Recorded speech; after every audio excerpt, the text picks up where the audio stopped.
The word, paranoid, echoed in my ears, a constant, grating reminder of my growing unease. Daisy, my wife of 10 years, tossed the word at me like a verbal dart whenever I questioned her late nights at the office, the hushed phone calls, the new, expensive perfume she wore that I certainly hadn't bought her. Each time, I swallowed my suspicion, telling myself I was being foolish. After all, Daisy was the woman I'd built a life with, the woman who promised to grow old with me, the woman who laughed with me over silly inside jokes only we understood. Surely, I was just overreacting. But the gut feeling persisted, a gnawing anxiety that tightened its grip on me with each passing day. The late nights became more frequent, the whispers more secretive. My once vibrant, loving wife was now a ghost in our own home, a stranger who occupied the same space but existed in a different world. The breaking point came during our anniversary dinner. Daisy claimed she had a work emergency and cancelled our reservations at the last minute. That night, something inside me snapped. I couldn't ignore the glaring red flags anymore. My trust, once a sturdy oak, had been whittled down to a fragile twig.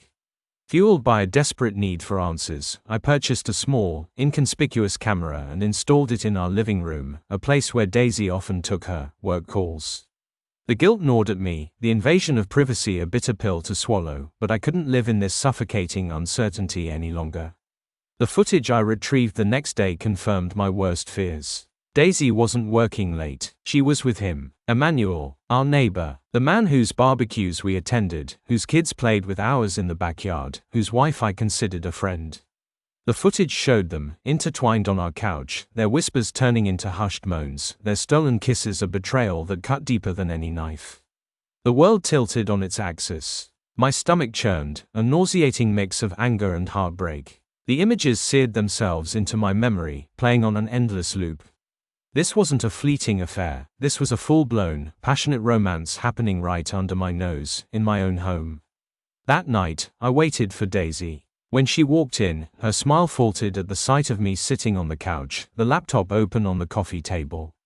The screen displayed a still image from the video, Daisy and Emmanuel, locked in an embrace. What is this?" she stammered, her face draining of color. "You tell me, Daisy," I said, my voice dangerously calm. "What is this?" It's not what it looks like," she began, the classic, pathetic excuse hanging in the air between us. "Oh really?" I asked, pressing play. The video filled the room with the sounds of their illicit encounter. Daisy's eyes widened in horror. She froze, her body rigid, as the reality of her betrayal played out before her. The color drained from her face, leaving her ashen and trembling. The smug confidence she'd worn for weeks shattered into a million pieces. The word, paranoid, didn't leave her lips. I can explain," she whispered, her voice barely audible. "Explain what, Daisy?" I asked, the anger finally bubbling to the surface. "Explain how you could do this to me. To us, to our children." Tears streamed down her face, but I felt no sympathy. "It just happened," she sobbed. "Happened," I scoffed. "This wasn't a one-time mistake, Daisy. This has been going on for weeks. Maybe months. Right here, in our house." I closed the laptop, the snap of the lid echoing the finality of our situation. "We're done, Daisy. I want you out." The next few days were a blur of packing, lawyers, and hushed conversations with my children, trying to explain the inexplicable. The pain was a constant companion, a dull ache that settled deep in my bones. But I knew I couldn't wallow in self-pity. I had to act. Emmanuel needed to face the consequences of his actions. I found him in his garage, tinkering with his car. He looked up, a smirk playing on his lips, until he saw the fury in my eyes. The smirk vanished, replaced by a look of unease. "We need to talk," I said, my voice low and menacing. He tried to feign ignorance, but I cut him short. "I know about you and Daisy," I said, my voice dripping with venom. "I have proof." The blood drained from his face. He stammered, trying to form words, but nothing came out. "You're a coward, Emmanuel," I said, my voice rising. "You preyed on a vulnerable woman, destroyed a family, and for what? A cheap thrill." I grabbed him by the collar, shoving him against the wall of his garage. "Your wife deserves to know what kind of man she's married to," I snarled.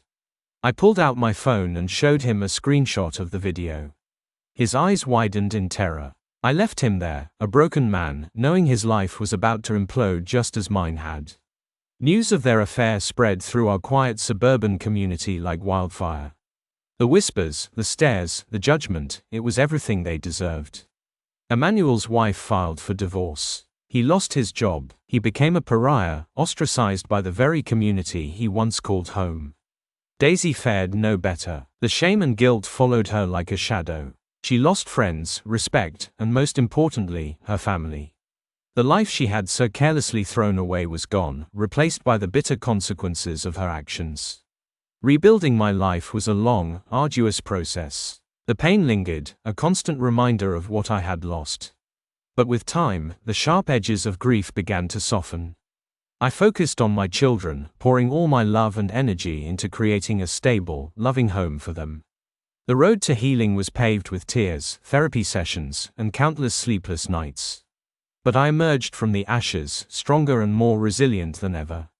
I learned that trust, once broken, can be painstakingly rebuilt, not with the same person, but with yourself. I learned the importance of self-worth, of recognizing red flags, and of never settling for less than I deserve.